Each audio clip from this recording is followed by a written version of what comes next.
what's up guys? Today we are in the studio, I think for the very last time soon because they are moving the studio already. But today we have a guest from Singapore, but she's a Malaysian. Yes. So I orang Malaysia. this is Miss Danielle. I don't know how to pronounce the name, but I'm doing my best. Okay, I'm doing my best. But what's very unique today is because we kind of met each other in one of the random pop-up meetups in Singapore. Correct. And the first impression, right, you are damn fierce. A lot of people still say that. Yes. So when I don't know, I mentioned what, then you ask question, then I answer back, then you screw further and further and further. You ask me 3 consecutive questions. After I reply, yeah meh? Then like, sure meh? Like, really meh? Then until when I get back to the hotel, right, you text me some more for the solution that I gave you. Correct. So that, I think, I'm a very persistent person. Yes. So that kind of scared me a bit. But she took action, but we will talk about that later. But today ultimately is to tap her knowledge as a lawyer in the property industry, because she just gave a talk about how to chase away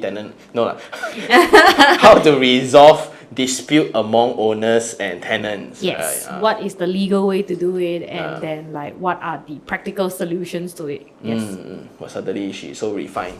Oh, why like that? Suddenly just you now before. just stole my haga, man. Like, people didn't know that I wasn't unrefined to begin with. Like, don't like that. Okay. Don't like that. Okay. Must maintain sikit. Maintain sikit. Okay, but what intrigued me to get her in today most of all is her experience with inheritance. Yes. Right, so I think this is a very big thing, especially after COVID. So sorry for those who have lost, but they are having a tough time getting things out from their parents' accounts. Yes. Yeah, so maybe we can start from there, right? So what happened like leads you to, of course somebody left, but how did you get the inheritance and things like that? How do you get the inheritance? So it depends on how your current family structure is like, and then who are the other beneficiary, and whether or not this particular person die testate or intestate, which means with will or without will. So this is applicable on like people who are not Muslim. So the Muslim has their set of law, which is the Sharia law that governs it, and then for the non-Muslim, I'll primarily be talking about non-Muslims because it's my own personal experience. So even though I'm a lawyer, I do not actually practice in this particular area of law. So I actually do a lot more corporate law, commercial advisory and whatnot. So my knowledge of this particular area of law is just really through myself going through it, and because of my interest in property, that when I met into this problem, I realized that the will that was drafted long before I got into property is now, when the people has gone, is no longer a solution. It's like, oh no, I thought the will was good enough, and then after that, like when things happen, it's like, why like that now? So I still stumble into a lot of administrative hiccups that is taking time to resolve, longer than expected and whatnot. So I will start with like my life history in a bit, so to give everyone a little bit of context. So my mom got cancer when I was 18. So at that time, I was already in, I think, law school year 1. So I was like, Mommy, I think we need to get a will done. And at that time, with my limited knowledge, limited exposure, all this, I thought just going to a very famous name will writing will writing service was sufficient.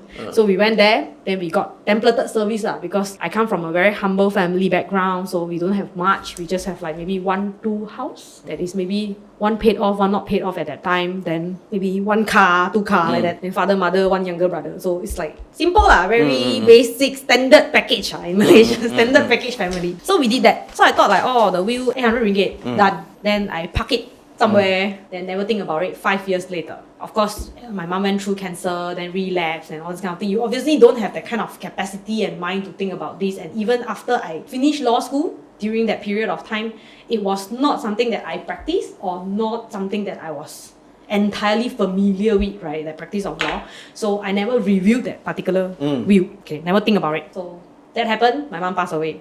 Then we went to apply for probate lah. Not immediately also because people after going through this kind of process, people go through grief ma. Sorry, what is probate? Probate is a process whereby after you have a will, you need to get a court order to say that this particular will is not contested, the content of the will is valid, and then all this kind of thing. Then the court will say, okay, I grant you a probate. You do it yourself or you get a lawyer to do? I think at that time I did myself. Because you're a lawyer? Correct, I was already practicing, so I did myself. Oh no, but for normal people? For normal people, you normally get a lawyer to do that.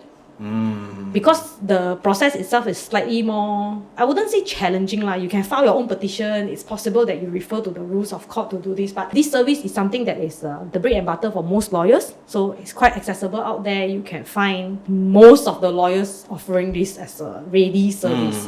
And it's not costly. And there is also other option whereby you can go to Amanah Raya. So you can also self-help in that way if your property value is maybe less than, or your asset value is less than 1 million ringgit, you can also self-help that way. So government does have such authority to... So it's a very beautiful problem if I cannot self-help lah. Yes, correct. In our case, correct. If you are avid property investor, I don't think you fall under this category of Amanah Raya lah. Then there's a lot of other more creative solutions that over the years as a practicing lawyer, and also because I invest in property, this one, there's standby trust, there's family officers, there's a lot more sophisticated solutions out there that is widely available for people who do not have the luxury to go to Amanah Raya. So so we can talk about that like maybe later.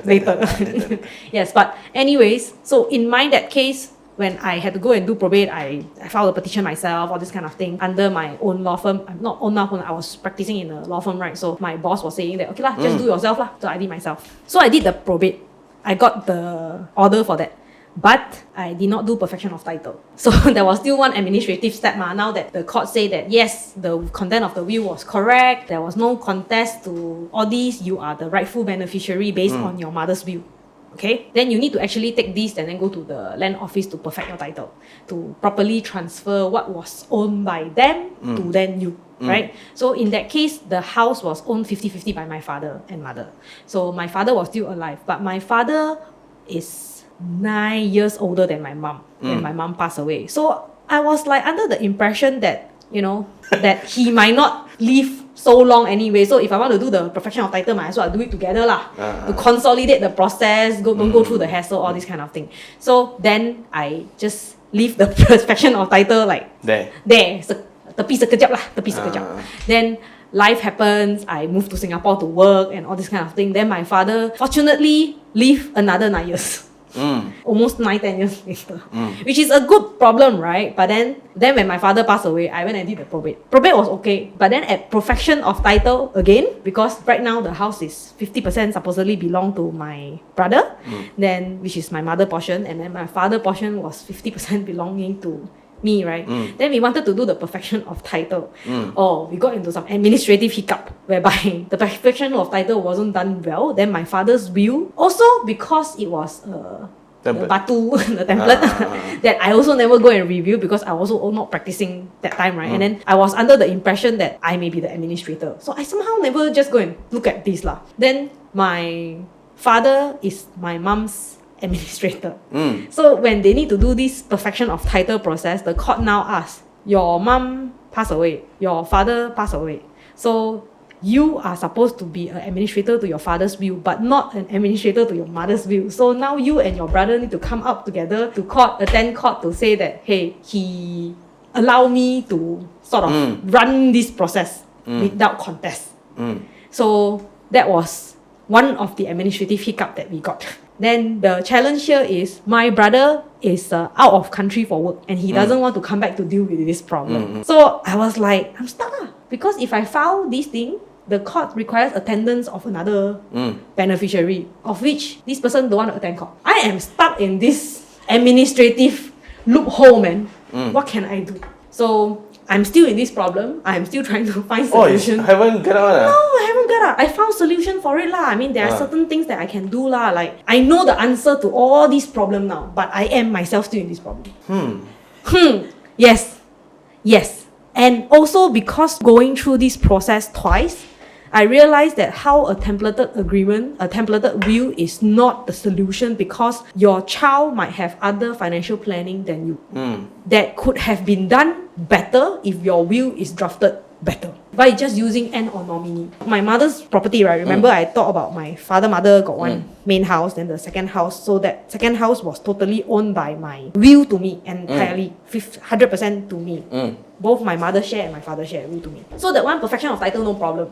But the challenge was it was directly will to me, my name. But I had other plans. My plan was to put it into a company, an investment holding company. I cannot bypass this process. So I have to go to me first as my individual. Then I have to either do a sale, to go back into the You refinance into a company. company. Which is like, then I incur stamp duty, all these kind of random ancillary costs that I could have avoided.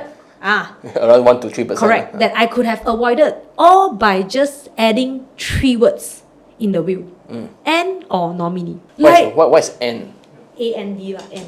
Or N? Dengan. Or nominee. Oh, okay. Like such a simple solution that the template guy never advised because he's number one, not a guy who does probate, so he doesn't actually resolve post kematian issue. That's one. They just tell template ma, they never do post kematian issue ma. It's only when you find a probate lawyer to draft this will for you that they help you think about this because they go through the post kematian problem. This is like the best service, best product to sell in this world. No need to do after sales service. You're not around, my guy. You're not around. Then your father, your children don't even know what you buy then they can only accept ma. It's like you can only accept what was itu sahaja lah. You can like that. So I was like, wow, what a good product to sell. But for me, when I bought this product, I never thought about all this ma. Because I myself also never do post kematian that time ma. Then now I was like, oh shit. Actually, I'm also writing my will. Your own will So now I'm getting a lady also to do everything. But now it's when I want to summarize, the first thing is can you list down all your properties? But every year different. You update your appendix So okay, this is the latest one. No, I just got something. Then the person is like, hey, I charge you hourly rate You do want to do this again and like that. Can't we just put a percentage? Like a total with a percentage. No, we prefer to list down everything. Then until I stop buying, I can write, cannot be right? There's other solutions There's other solutions so that's why maybe the best solution is change the guy There are other more creative and sophisticated solutions out there. After I met somebody else, they advised me to put into a trust. I think trust is a little bit more sophisticated. Then you can put all rules and regulations and things like that. So what's the difference? There's a few types of trust also lah. So there's like standby trust and then like a simple trust and then like sometimes if you are even more sophisticated, if you are so wealthy, you can even go into like a business trust structure. So let's go with something the most straightforward lah. The standby trust is like it will only come to effect after you pass away. Until and unless which maybe every now and then you update your accumulated wealth, then you share it with your guy lor. When these things happen, then your particular mandate would come to so like as a friend right now, so let's say I got double-digit portfolio right now. Okay, let's assume I hit my goal. 99. No, 25. 99. So let's say I got 25 properties, right? What would be the best way to go about it? But I want my kid to not sell or baika the whole thing. It's like I want to control. Like, okay, you can only withdraw out every degree every grandson has. You get to sell the property. Then you can do like simple trust or standby trust This is like more straightforward lah. 25 is not like super a lot from the. 25 is not super a lot. Okay. You must understand from a scale point of view, the rich is like ultra. Super duper wealthy. They have their jalan in their name. Maybe he got 25 all in Rawang. No like then it's like nothing much, right? So nothing much, right? So it really depends on where this 25 is, right? So that is one lah. Then you can do that long. So that is standby trust or the simple trust is something that you can look at. So the difference is the cost. Like simple trust is something that maybe is already in effect. Then there's like running costs lah yearly, and then whenever you do some mandate, the trustee themselves will charge you a fee lah. So What it's is a mandate? Meaning an action done. an action lah. Let's say for example, liquidate this property, sell this thing. Then there's an action ma. So people, they are service provider ultimately, so they charge a fee for exercising all these things lah. So that is what it is now lor. But then it's active.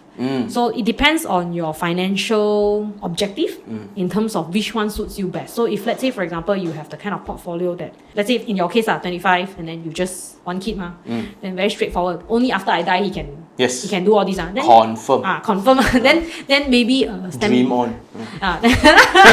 Your son watching your video meh like that. But anyways, then maybe a standby trust is more suitable for you now. So it really depends on your own circumstances and what's your financial objective. So standby trust, then you pay a setup fee now, then your running cost only starts after you're gone. Yeah, because I have this audience in Penang when he was telling me how his father passed away, but he was very angry. Angry for what? Because his father bought a property and he didn't buy insurance for it. Okay. Then he becomes the nominee. Correct. That's a problem also. Then he inherited the debt, right? So in 600,000, and he put in a term in the will saying that you cannot sell until you're 25. Then like he's 22 Jalat. Then he got the cash. Okay so in this kind of situation, right, it's one to sell, but then like, so this is the process where I know like, okay, now I pass away, so I will have a sijil kematian. I will need to go to the bank, right, tell that this guy, right? No, you have a sijil kematian, you cannot go to the bank just do that. So you still need to go to the probate is where you... you still need to go to a court first. Yeah, correct. The process lah. Just because you have a sijil kematian does not mean that you can just go to the bank, knock on their door and say, sekarang saya nak guna dia punya wang boleh bagi saya access to the current account. It doesn't work that way. Not so straightforward. So which is why the probate process is there. Because they need to now look at whether this person with will or no will. So because the reason for this process is just because you are the son, there's possibility that your father have willed his worldly possession to someone else other than you. So just because you have sijil kematian doesn't mean that you can go lah. So that's the reason why. Okay. And that applies to all asset or? All asset lah in a way lah. Because let's say for example, just current account, right? Your father, this late father himself most probably can have like 5 or 10 current accounts that is unknown ma. That's one. Then number 2 is he might have 2 or 3 girlfriend. That or I was thinking like anak anak-anak yang belum diketahui. So it's possible that they might also do that. And who knows, maybe girlfriend number 3 suddenly be like, I have the will, then like drama. Drama. But it's real lah, right? But it's real situation. So which is why just because you are the legitimate son doesn't mean that dengan sijil kematian I boleh pergi doesn't work that way lah. Okay. The process is as such that we honor the wishes of the deceased. Okay. So step 1, take sijil kematian, go to court and do probate. No, step 1, check whether got will. Okay. After mati lah, mati sijil kematian. Got the executor or not, right? Yeah, whether is it administrator or executor. So if like got will, no will, the terminology of it is different, but ultimately the idea is the PIC lah, person in charge to go, project manager. Just because it's called administrator in one case, executor in another case, means the same thing lah. It's just one person die with will, one person die without will. Then the person in charge, project manager, needs to handle all of this. If got will, then we do a will reading. We do a will, so formal, like TV drama like that.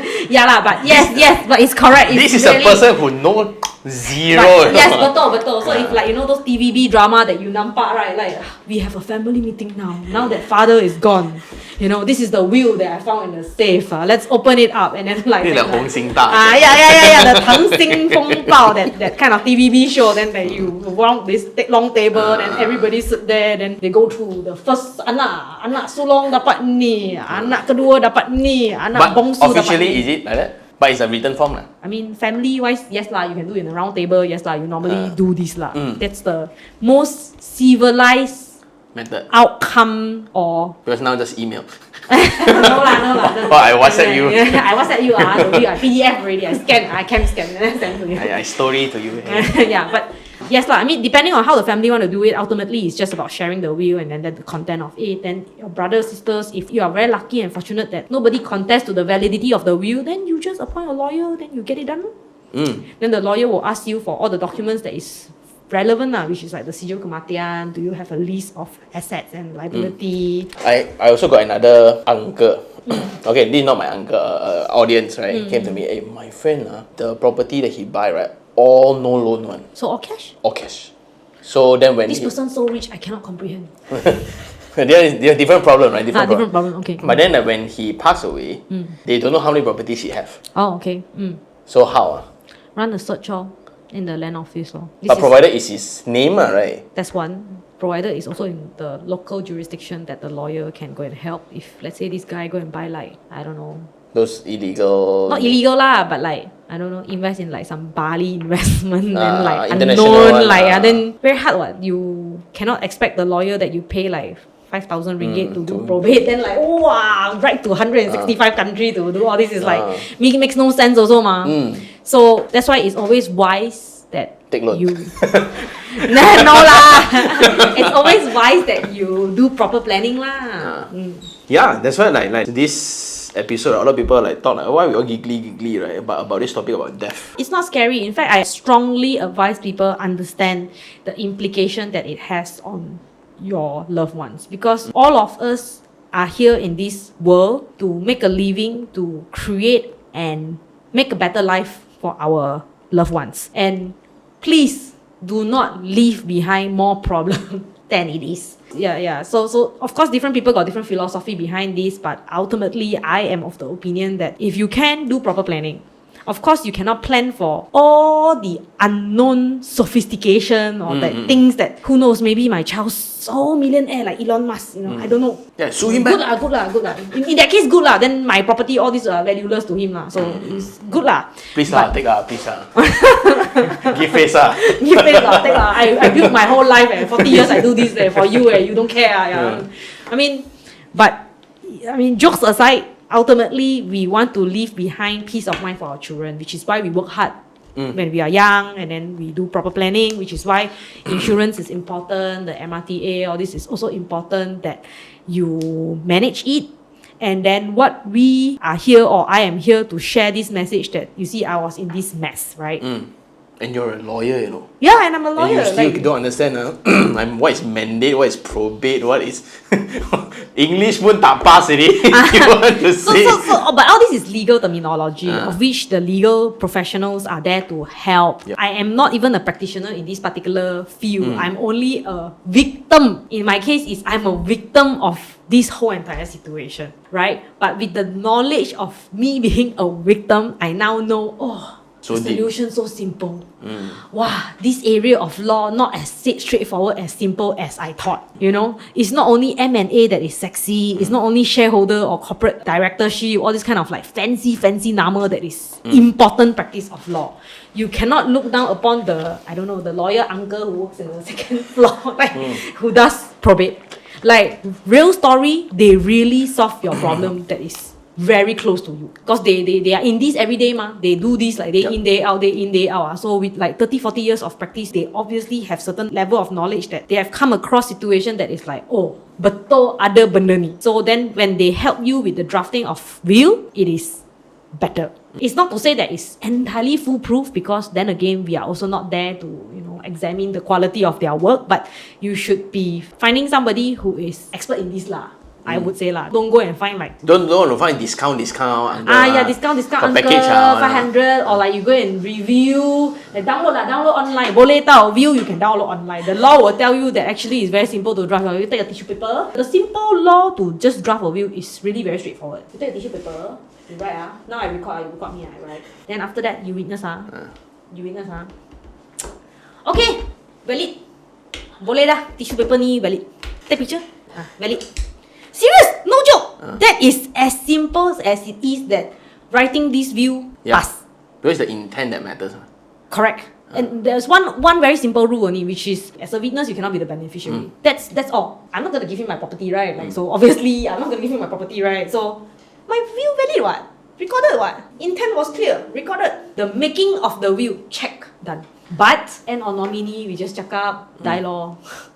Perfection of title, die law. Probate can do when do, die law.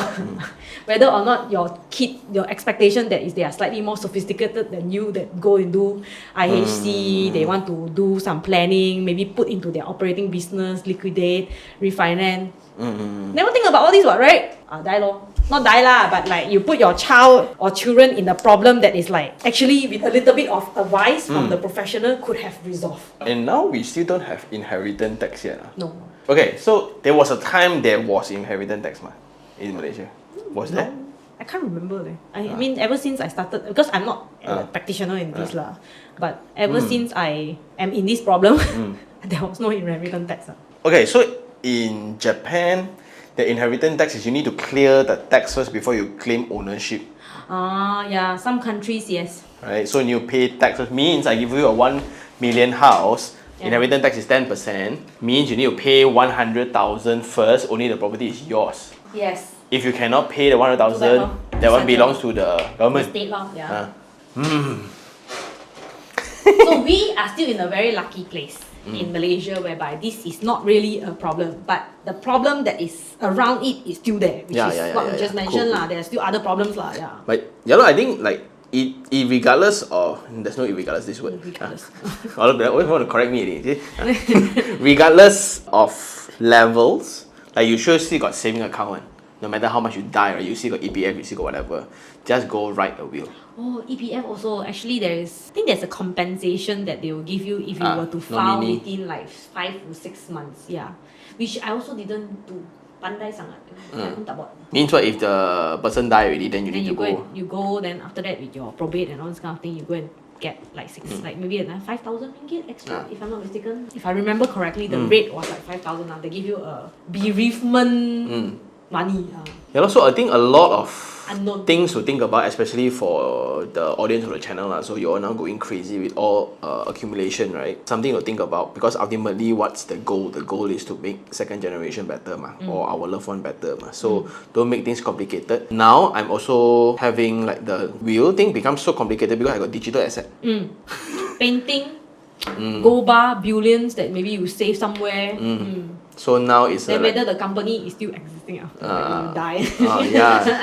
Yeah. So like the NFTs. Yeah. NFTs, and the NFTs now is giving me royalties. Then my YouTube channel is giving me money. Or it's technically the owner is the one with the password. That's what a lot of things, so when we line up everything, right? So your crypto, then I got hidden wallet, I got real, I got hard wallet, I got this wallet, like a lot of things, Then the more I do it, so much material possession, this guy.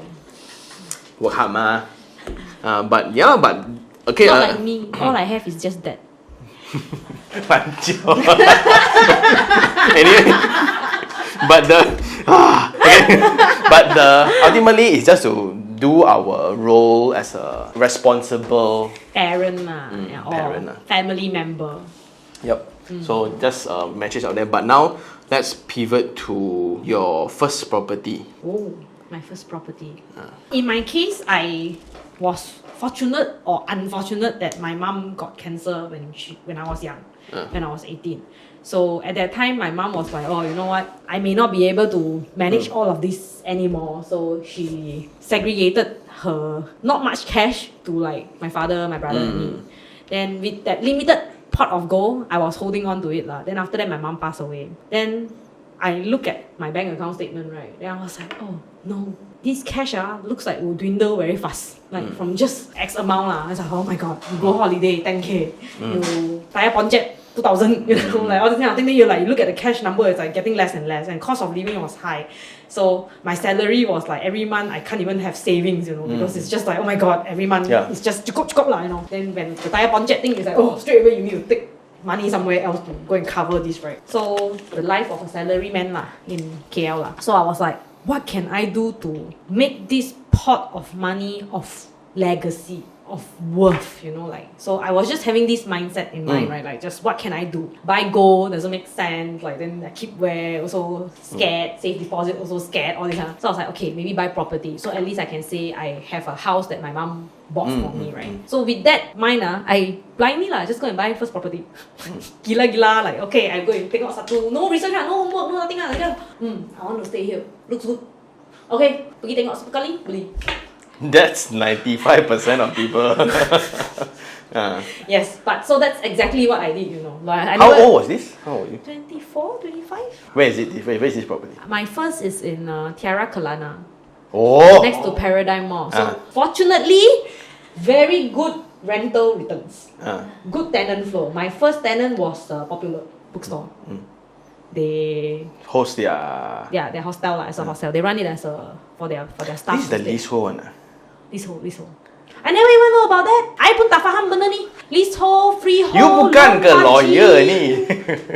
Yeah, but I wasn't in this practice. I was in like corporate all the advisory, sexy all this kind of thing lah. Yeah, so I never thought about that from that perspective, So like that's Are why. you still holding it? I'm still holding. How long more on the lease? Don't know also. Now I have too many to count, so I didn't even bother. So it's a different story now. Yeah, this one less than 3.5. Don't think about it lah. Yeah, correct. Like so this is a different problem right now, which is very fortunate for me. For the past 10 years, I've worked to a different level lah, but from a literacy point of view and also a financial comfort level. But my first property was that lor. That I bought something that is like I tak fikir pun. I tengok sekali. I think. I went to the website, just do some research and see like which area I want to stay, what is the houses nearby and all this kind of thing. And then my consideration was very straightforward. Was like single woman want to stay in a place with other jaga so that people don't Kacau you. rumah with then very scary, right? If you go and stay in the landed or whatever, very scary first female, and then it's like, okay, then have to stay condo. Then I want to stay in this area. Price wise, what is the thing? Leasehold, freehold tak fikir, management tak fikir, then like loan margin tak fikir, bank valuation tak fikir, like all let the above do lah. like tak fikir langsung, like totally like tikam. things like that. So that was me. That was my first property. Fortunately, I bought, which I don't know Sub-sale you buy? I bought sub-sale. So the use of cash because that time my salary very low. Then the bank only approved I think less than 90%. I didn't even know that at that time Malaysian can own property with 90% loan. I didn't even know. That time I don't know. I'm just guessing how. I think we are at the same age lah. 10 years ago, 10 years ago already 90. Yeah. Before that, I think 12, 15 years ago, all you can go. So I didn't know, like all this I didn't know, So I was just like, okay, suka hati, macam beli bag saja lah. Like go there and then beli bag like that. So I did. Then after I buy already, I was like, okay, now I feel a bit more calm that my mom's legacy is locked in somewhere that cannot be used. So I felt comforted that way, right? So that was my pure objective at that time. Then after that, I went and do the maths. I was like, God, the ROI like not very good. My rental, my house my salary so low. If I go and stay there every month I negative. How I survive I did all this only after I buy. I was just gonna say that. I don't. She took the punchline. Only after I buy. But I also forgot the option whereby I could have become a main tenant. Then I step out the rest. But don't know at that time never think about all these. Just really lack of knowledge in general, or like lack of creativity in any sense So I just like that. Then I was like, makes no sense. That means I should still continue to stay with my father and my brother. Okay, fine. Then I rent it out Then I find an agent. Then the agent very lucky, no window period, straight away Popular rented for 8 years. Bagus. Like perfect. So it becomes a problem that I never need to deal with. Like in a way, I never need to deal with. Then life change. Then I buy a second one. Then you remember my mom's legacy, the talk about money, right? So I was like, masih ada sikit left. Atau boleh buat beli rumah lagi. Beli rumah lagi. So then I buy my second harta mas. So that time get more creative already. It's like, actually I don't need to buy myself. I can cup. Cup means gabung. Gabung. I can share with friend. Because that house really very good. Location perfect. Next to Publica. No money in it. Not enough. Only got 40k. What should I do? That time Publica there already So this is very recent only The one at 27. Young one. Okay. Hey, yeah. Young ma. I old. No lah. So the one I think at 27, likely he's 27 lah. So at that time I was like, wow, I work in Publica. Wow, if my office and my house so nearby no jam. Because that time I stay in Selayang, my family house is in Selayang. So like, wow, from Jalan Kuching I drive 10 kilometer 1 hour I very stressed Dah lah kerja sebagai peguam, bukannya senang sangat, right? Like the stress level is high. Gaji baru cukup. Then I was like, every day must go through the traffic jam some more. Then I was like, wow, damn stressed. I want to stay next to office. With that intention, I pergi cari rumah. my goal always wasn't financial one. Like so somehow I think I was an emotional buyer before. You know, so I just look at I will stay there. So I go and did my research. Also same lah, just go online, search a few, look at the prices. Wasn't even comparing like per square feet, which one cheaper, which one more value for money. It's more like whether what I can afford. Then I filter, use a filter thing. Then I go there and see. Then this few I can. Wow, this one very old looking, the one. Then this one, looks very good. The very location very good. So go and buy. But then, what I'm curious about is among your friends, right? Are you the weird one? Maybe I don't have friends. Hey, same. No friends. No friends one. No friends. Yeah. When you buy this kind of thing, you want to share name. Don't want lah. No. So I'm lucky in that sense that I am still likable by some. So I don't have I'm not likable at all. Yeah. By some, a very few some, they are so lucky and fortunate to have me in their life, or maybe it's me. Okay, but anyways, so I spotted one lah. Then I was like, I like this really like. So I go and ask my friend, hey, you want gabong or not? Gap lah, gap. Then after that, this friend maybe he also not very savvy lah. Both blur lah. Blindly he trusts me, I trust the God. Like then okay, we go and buy. Then like that lor. Then that property has a little bit of hiccup, of which my conveyancing partner Sarah, she did a very good job because that particular property was like almost lined up for auction. Then the agent was a little bit dodgy. Then that particular condo development owned by 16 unit owned by some foreigner couple. Like crazy, like gila. So when we found out all of this is after I pay the deposit, the booking fee. But all this kind of thing you don't really know until after you really pay the booking fee. And it gets real lah. Then it gets real. Then I was like, oh shit now. What if I lose my booking fee? Then I was very worried. Then I asked my friend then how to do and all this kind of thing. So as mentioned, find a good conveyancing lawyer also. I'm also not practicing in this particular area of law, which my partner, then I was like, hey Sarah, help me, okay? Like solve this problem. Then Sarah, of course, she solved the problem lah. Then she went and caveated. Then after that, we write to the bank. So this is a little bit out of the norm because I also buy sub-sale, right? So a little bit out of the norm whereby she go and write to the bank, tell the bank that, hey, this particular person has already put in her booking fee, so do not line up for auction, blah blah blah. Then but you must put a caveat in first. But you put interest already because now you have interest in the property already. Yeah, so even before the SPA took place loan, all this never take place. But it's just like, the moment you put in booking fee, suddenly it's like, hey, why all this issue? The bank started sending letters saying that, or at least put notice that says that this property, legal property. And I think Sarah did a search because when you buy already, then they need to do a search, and then all this information pop up Then I was like, I didn't know. That's what lawyer means, free of encumbrances. Yes. It's all this kind of thing. Correct. A lot of people when they buy property, so many things, charge me this, charge me that, got because discount. They need to do this search because otherwise you'll get into this problem, right? Like of which. Yeah, then like just now she mentioned a very important thing. Like, a lot of people thought that auction property, right? Cheap, Then when they buy, right, they put in the deposit fee already. Then only you realize there's a private caveat. A private caveat in place is to you unless the person leaves the caveat. Meaning like, okay, I uplift the caveat, then only I can proceed with the purchase. Yes, yeah. But the auction office, once you put in your deposit, you need to make full payment within 30 days or 60 days. Yeah. So if you didn't extend or within extension you still tak jadi want to pay, right? Forfeit that 1%. So just to clear this, then I don't know who is this, then this one I need to pay, then this one also need to pay a lot. Correct. This is just for theory discussion, right? I have a friend who bid for this bungalow. Apparently when they bid for the bungalow, the house belongs to one owner, the land belongs to another. So when you auction a property, right? So what did I buy?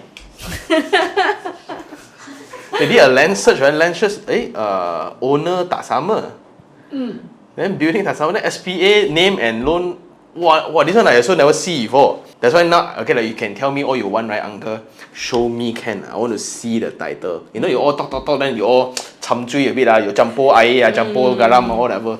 Like, wow. But that's why for auctions, right, please don't take auction as your first property. Very risky. It's a little bit challenging and complicated unless you are properly advised or you have the stomach for risk lah. And you are like, oh, chiong lah, then you do that lah. Or you have Sean. I don't know. I still don't think it's a good idea. Yeah, I don't think correct. I don't think it's a good idea. Yeah. Not as your first property lah, but if let's say you are very seasoned, you know the game, you have a good service provider like my firm, you know, then We will put in your firm. no lah, against advertising rules. No ma, you did advertise ma? I didn't advertise. Not me, I didn't put. But yeah, you need to find somebody who knows the in and out of laws in this. So it's either there's somebody like, first of all, before you even go into this, right, you need to find out whether or not this particular property is something that financially makes sense. And then don't get too emotional, because sometimes when people go for auction, you know, like the open floor, right, then they get like, wow, I win. Then end up your price is not BNB, not below market value anymore. So from a commercial standpoint, doesn't even justify why you buy an auction property that comes with so much risk, unknown encumbrances that you might need to spend more money to go and resolve. So this one is something that it's a little bit like stock market. Right? So, and you don't really know how you react until and unless you are there. Then like gila, oh, I nak menang saja. Then if you are people like that, don't do it. Really don't do it. But if you are not, and then you have somebody to properly advise you on what is the BMV, what is the below market price, what is the risk allocation fund that you sort of... You need to have money to play. You need to have money to play. Then you need to also think about certain problems. Like say, for example, most auction property you cannot enter and view one. So there are stories whereby one auction property is a condo. In the middle, they built a water tank.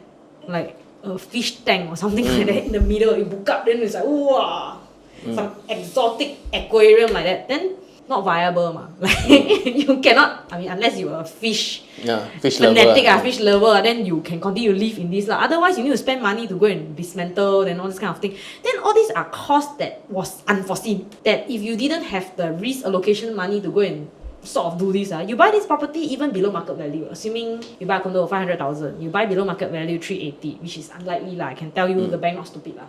So the bank, when they sell, there's a loan, right? Then the floor price and all this kind of thing, they will have said that there's a certain floor price that they definitely won't lose money. So based on the loan margin ratio, they will definitely be having to recover their loan. So that property itself, you will say that below market price, not so much one. Like maybe at most 100k less than that. Then you think 100k can go and make good your that fish aquarium problem? And then this is not counting the number of bidders yet. So on the floor, when you have number of bidders, they will start by like maybe 5,000 per hand. 12 bidders, 12 times 5. Let's start from there. 60,000 straight away. Check out, like we start at market price already. You only minus 40k, like that. Then it's like, why you take so much risk for this, right? Your rental fee, you haven't even factored your rental fee. That without the aquarium itself, you already want to have rental fee that either you stay yourself. Oh, I've heard of story. This one very scary. Is it the fridge one? Fridge. The body inside the fridge. Real, right? Real. Yes. I know the person. I know the condo. Where is it? Yeah. Real story. Oh my god! Wow, this is the moment of verification of my... Okay, last time what I do is weekends, right? Last time I always just hang out at auction halls, right? Because I just get hope to get buy out. So that's my nothing to do hobby. Good hobby. And then every time get paid, then suddenly, hey, tonight I got 3,000, 5,000. Then I always heard this kind of story. Real. And then like, hey, young man, don't this kind of thing, don't play. Don't play like, wow, sure, no. Then last time I heard. Then the more you heard, well, all the source, all the same narration. Well, now when today, there is a wind, there's smoke, there is fire. Yeah. So that was real. Wow, that was unexpected. Yes. Anyway, yeah. Moving on. Once you transition to Singapore, right? How do you think the property game there is compared to what you have in Malaysia? I think there is a lot more fast paced and then a lot more sophisticated.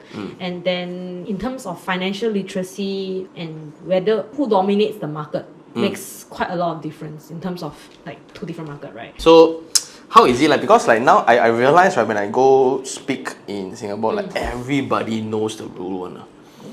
No lah, it's just that so coincidentally it's Oh, like because in my community lah. yeah, exactly. Those who come to see me all know. like know the rule because they want to play the game So like people always say the Singaporean very kiasu, so they already do homework already. They already know sort of like I know this is it, but maybe something missing piece. I just need to find a little bit more answer. So that's why they come. Yeah, like that one. So it's our environment. But if you talk to other people like my non-friend or like other people who are not my friends, then they just don't know all this. So the gap of knowledge is real. You guys are very lucky today that you have Sean giving out free information. I didn't pay her. 10 years ago, I had nothing like that. That's why I mind the come. Like Spider-Man. Yes. So, yes. Do you have any international properties? Yes. Besides Singapore and Malaysia lah? Right. June. UK I think my husband also owns Philippines. Not thing I know lah. Yeah. Nanti ada isteri kedua, tak tahu entah kat mana. Anak-anak yang tak tahu. But I think like now you are being in Singapore practicing, like the currency really does make a difference. It makes me feel like buying in Malaysia is easier. Right. My pay slip helps. But the challenge is you don't put money here because it devalues. No. It's not that. It's the fact that like if you want to play in Singapore, the entry cost is very high because like 25%, then it's all cash. Then after that, say for example, like in Singapore, if you were to buy an industrial property or commercial property, you actually need to allocate about 33% of cash before you buy. And one property is like 1 million. Roughly like even 1,000 plus square feet, 30 years lease of office. Like listen carefully 30 years lease only we all 99 years so short.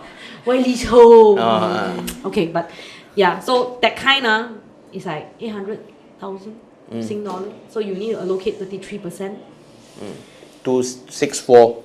25% for like the booking and the completion fee. Then after that, you need to pay like tax, then like ancillary legal fees, all this like barang-barang facilities fees when you take loan and all this. Then you just need to allocate about 33% roughly. That's the plus minus figure for it. Agent fee sometimes. And the rich continues to get richer, right? That's why when ownership gets tough, only those with solids come in. So in Singapore, the only way to sort of be part of this is maybe share with friends you need to have trust is one thing. Basic knowledge is one thing. Then also you find a lawyer to draft all these agreements for you of which.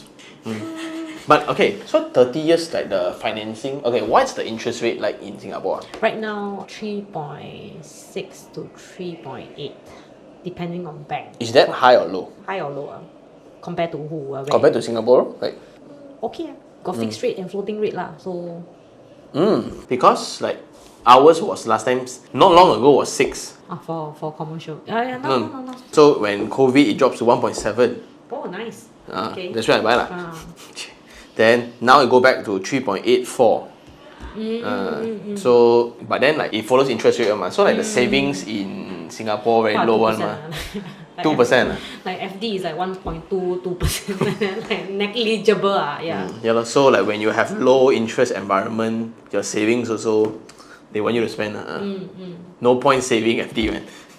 1%. But the REITs, you got other things to play about in Singapore. Singapore got other things. Their financial products are more sophisticated than in Malaysia. Then if you go to bank, there are other options and whatnot. This one, different theory lah. Different locations, different game plan, different strategy. Plan, Okay. The same kind of product that we are offered in Singapore banks, you don't get it in the Malaysian bank because the bank negara, the financial regulation is all different. So you have to play in the environment that you're in. You need to understand the rules. Then only you can play within that rules. Especially your kind of hybrid. Oh, my kind of hybrid. Right, husband and wife, Singaporean and Malaysian. Then you're Malaysian who works in Singapore. Then you can a lot of things to play. The permutation is like more lah. like game combo got hacked. Yeah. That's why the other day I was just sharing about one video. Then a lot of Singaporeans watch my channel now. Then like, Sean, you don't keep everything in ringgit lah. No point. That's why I don't keep cash. I also no cash. No point holding Malaysian ringgit in cash. Oh, I no money. I got that. Again. You want, I can take loan. You want to, if you want to rompak me, let me know 3 months in advance. I can refinance first. If you want to rompak me, I can tell you maybe nothing much. Don't rompak me, really nothing much. But it's all about different goals only. So if you are like playing for the next generation, right, 60 years, it makes a lot of sense. If you want to play for the next 6 months, then different, right? So I think if anybody has any questions about legality things, right, they will just email you on official email, right? Can. Because a lot of things I am in no position to answer because my one is from the street kind of thing. But even for myself also, right, even though I'm a lawyer, like I said, I am not like practicing in certain areas of law of which I do not know the nitty-gritty of it. And because everybody here, we are just trying to make a living with our life, right? Like, so I will focus on my area of practice. Then everything else I give to other people who knows how to do it. I don't save money in that sense lah. Like, oh, sebab I boleh buat sendiri, then I go and buat sendiri. I personally don't believe in this theory and philosophy because you need to let the professionals handle what they do best, right? Like, so no point saving like the $1,000 or 1,000 ringgit here, then after that end up you're in a bigger problem. That maybe you don't face it because the after sales service is not for you, but hello, it's still a real problem. So why not just have the comfort of mind that you let someone else who is good in their job to do it? Which is why I never do my own conveyancing. I always give it to Sarah, my partner, who does this in and out, day in, day out. Then I also give like my what's that called? Like the probate also to Sarah, who also does this as a bread and butter. Then I just don't care lah. Like to me, I don't handle this part of the problem. No point ma. Right? And then if whenever there are people who look out for me, I will always direct them to the best solution provider rather than be like, I so pandai, I know it all. Which is not true. You know, really not true. I just know what I know. So I agree. Let other people earn their living. Let other people earn their money. So that I believe in karma lah, in a way, right? You give people opportunity to earn, then people also give you opportunity to earn, right? So you cannot say that you know it all. Okay, very good. So today I think I've learned a lot, but the most exciting one, you verified a myth. That is so mind-blowing on that moment. Luckily you caught it on camera. And I guess that's all. Thank you very much for coming. Thank you. All the way from Singapore. Thank you. But this is a by the way thing lah, so like, but I was very excited to be here. Fangirl. I don't get it signed. My graphic designer, she likes you leh. Your graphic designer? Yeah. I do a lot of things when you earn 3, then we'll do 3 jobs, all this, you know. But Suddenly conveyancing sini, suddenly graphic designer. I baru mock graphic designer kat Instagram. but I got asked her whether want your signature or not. She's like, no lah, I shy lah. Now signature. Anyway, I think that's all for today. Thank you very much for watching. Again, I will put her email if you guys have any complication. No promises on whether she will reply or not, but I hope. I will try my best. Yeah, I'll try my best. And I will see you guys on the next one. Ciao.